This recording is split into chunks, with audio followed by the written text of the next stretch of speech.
Good afternoon, everyone, and thank you for joining us for this Take 20 Minutes for Israel from Israel with Nathan Schachter. Um, of course, our gathering here today just helps us focus our attention and our thoughts to Eretz Israel, to the land of Israel, the people of Israel, and the state of Israel. And I hope that our awareness and all the actions that we're doing and all the learning and all the prayers should go as a merit to all those standing on Mishmar Etzenu, on the borders of our land, those in need of a refuah shlema, in need of a strong healing, those who are still in captivity, and those who are put at risk in all places in the Middle East by the vicious acts of these terrorists. Nathan, thank you for joining us for our 20 minutes. We so appreciate all your work that you're doing on behalf of our communities around the world to support Israel. Nathan works at the Jewish Agency for Israel. He's no stranger to our community, a son of our community. Nathan, first, just tell me how you're holding up. How are your friends there doing? We want to hear. Yeah, so first of all, thank you for having me and everyone for being together for this. It's not easy. It's been a very heavy past 12 days. A lot of sorrow here. I personally have not been able to process yet what happened on Shabbat, the 7th. And at the same time, there's been kind of a shift, and I feel like a focus has turned, unfortunately, from that initial shock to trying to process the current situation that we're in here. I live in Jerusalem, and it's pretty quiet here. I would even say eerily quiet, but I have many friends, including Ari Zakin and Ben Snyder, many that have been drafted. The overall feeling in the country is just this low of sorrow. I think you go out in the streets and it feels like zombies walking around, not sure what's come over us as a society and as a people.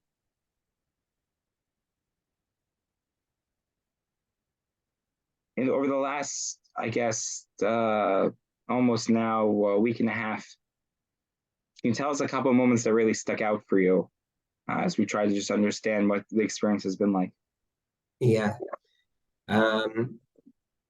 I think, of course, without being cliche, the very first one is waking up that Shabbat in Jerusalem, where sirens and rockets are not at all the norm. To waking up with a siren and then basically spending the morning in and out of shelter. For those of us who grew up kind of in this Jerusalem bubble, it's not something that we're used to, and that put many of us, myself included, into an initial panic of something is different and something's really wrong here. Many people, were called up. Many people were now connected, checking in on family and friends over Shabbat when we were supposed to be celebrating and being together, and are now kind of each in our own corners wherever we are, hopefully safe in shelters, doing what we can, but really not knowing what is going to be now. That's a feeling and shock that I don't think I'll ever forget, even to the point of trauma, of trying to process and understand the events that took place that day and just seeing them unfold. I'm still in disbelief to even picture or think that was. But kind of on the other stance of that, going throughout the week, we personally at work, as Rabbi Brander mentioned, at the Jewish Agency, stepped in really quick. And I personally have had the opportunity to visit with people who have been affected and speak with them. And those who thankfully are still with us and survived, the stories of bravery and trying to see the light to push forward, to survive are, I can't even imagine what I would do in a situation like that. But they're truly heartwarming and touching, and it gives me strength to know that we will be able to continue on. But it's just absolutely unimaginable what some of these people encountered and experienced. It's heroic. We're Yeah, hearing of a quiet resilience that seems to be going on, and that resilience and manifests in action. Can you tell us a little about some of the projects that you're working on through the Jewish Agency to sort of manifest that quiet resilience? absolutely. Um, so for those of you who don't know, the Jewish Agency was established 95 years ago, basically with the role of founding the state of Israel. And then when the state was officially established, our role shifted to basically respond to whatever the greatest challenges are in today's day and age, whatever decade it is, of the Jewish people. So when this broke out, we understood that society as a whole here needed us more than ever. And so what we're mainly focused on is both the initial recovery of various populations and beneficiaries that we are responsible for, as well as the long-term care and rehabilitation stages. So in the initial stage, our Fund for Victims of Terror has been working overtime more than ever. It was established during the Second Intifada to essentially provide immediate financial support to any victim of terror, 48 hours after the incident, and then long-term rehabilitation care going forward, whether it be emotional therapy, whether it be psychological respite and whatnot. And over the past 20 years, this is what our staff has been doing, unfortunately, every now and then when an incident occurs. And since October 7th to this day, we have over 3,500 requests coming into the fund of incidents of people who are wounded, who have lost family members. I should say this is the most requests that we've gotten in one bout. It's larger than what we've had to deal with over the past 20 years. And please God, we won't have to deal with this amount anymore. But we're basically the first response that people get, and that first face of hope of sharing a message that the Jewish people are here for you in any moment. And of course, now it's the immediate that we're dealing with, accompanying people through these stages, but the long-term rehabilitation that's now going to take as a whole society, but especially for these people, is going to be immense. And we have 45 volunteers that have joined our staff of 3 to be able to put all this through. We also announced right before Shabbat, this past Shabbat, I should say, so a week after the initial attack, a new fund that we've opened for the community surrounding the Gaza Strip, to help them as a community throughout the rehabilitation stage to rebuild up their communities as they've now been all evacuated. And the same is true with a fund that we've opened for small businesses around the Gaza Strip as well, that have also now taken a hit, the fact that all these communities are gone and the businesses can no longer operate. And in the long term, we know that we also need to look after and think ahead for all of the communities and beneficiaries that we take care of.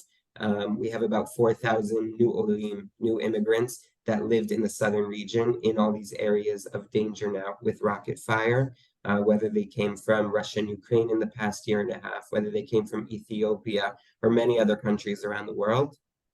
We also have about 3,000 senior citizens living in senior housing, who they also need to be taken care of. Many of them are not able themselves to be running to shelters every second. And so our staff is working overtime both to make sure and ensure their safety, as well as make sure that their basic necessities are taken care of. And many of both the elderly population and the Olim have been evacuated to other parts of the community so that they can kind of breathe for a second and have some time to process without being under fire. And I should say that we're also worried and beginning to think about what could happen in the north. where we have another 3,000 Olim in absorption centers up there. And having from both of those fronts could suddenly be very big for the amount of responsibility of people's lives that we need to look after 24/7. It's unbelievable work what you're doing. And we're so appreciative. Could you share with us a ray of light that you've seen during this dark times? Wow. I think for me personally, the way that I've been able to get through all of this and the hope that I've found to try to move forward and have my strength and resilience is honestly the messages that I've been getting from friends and family from around the world. There's not been 1 second, and it really touches me. There's not been 1 second that my phone has not gone off with messages from people sharing their love and thinking of us here.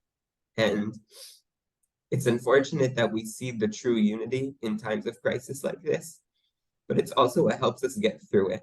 And I really do have hope that we're going to get through it because I see the amount of support and the way that we all come together from all ages, reaching out. And I think overall, as a society, I just read got very interesting news from many places in terms of work, but overall, I just did an analysis. I don't quote me, but I would believe that in the past 2 weeks, almost close to $1 billion has been supported to Israel in this time. And it is just absolutely amazing to think that 75 years ago, this project that is the state of Israel was nothing. And the times that we are able to come together and know that we have a strong state of Israel also means that we have a strong Jewish people. And this is a symbiotic relationship. The same way that in the past few years, communities have needed Israel more than ever, I think that this was a time that we went backwards and Israel needed communities now more than ever. And I just hope that we take this energy to keep moving forward because it's amazing what we can do when we come together as one. So I want to ask you what we need to know, what you think American Jews need to know, but I want to just highlight and echo what something you just said. First thing we need to know is that our calls and our checking in on our brothers and sisters in Israel are so important and so valued. So I hope that wasn't your answer, but if you could, you're talking to a group of people from your community, what do we need to know here in America? Yeah. I think the biggest thing to know, and I'll put it in the answer as a form of support. People think and ask me, I feel helpless. What am I supposed to do now? I think the biggest thing over and above any support that people give financially or emotionally to people is being feet on the ground. There, unfortunately, are so many lies going around now that just go in 1 second about what's happening here. And as hard as it can be to see what's happening in the news or to be on social media, it's ever now more important to keep up to date, to know the facts, and spread that with those around you. Because the only way I think that we're going to get through this is by ensuring that our greater circles of community around us, not just the Jewish community, know what's going on and know what they can also do in this time. Any last words you want to leave us with? Wow. I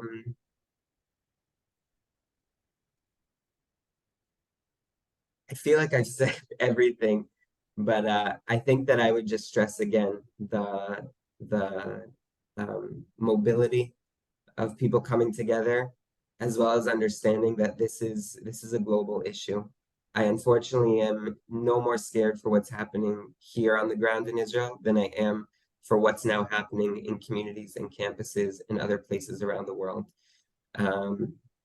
This is far-reaching, and so really the mobilization of coming together is, I think, what we all need in order to get through this.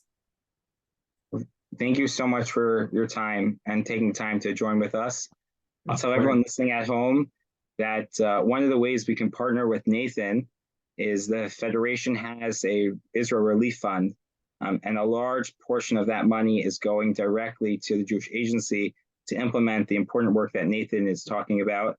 I can tell you from the funds that we've raised at the Young Israel, we've already given, I wired $15,000 today to support the immediate relief to the communities in the South that are now relocated to the North. And all of that is in partnership with the Jewish Agency, who's doing incredible work on the ground. Thank you, Nathan, again. Thank you all for joining us. Tomorrow, we're going to reconvene again at 12:30 for our 20 minutes from Israel, featuring a guest from United Hatzalah, a regional director of paramedics and first responders, Sivan Mishahi. And I hope you'll join us for that. Nathan, be safe and keep up the incredible work. We stand with you and we stand behind you. Thank you. Thank you, everyone. Am Yisrael Chad. Amen.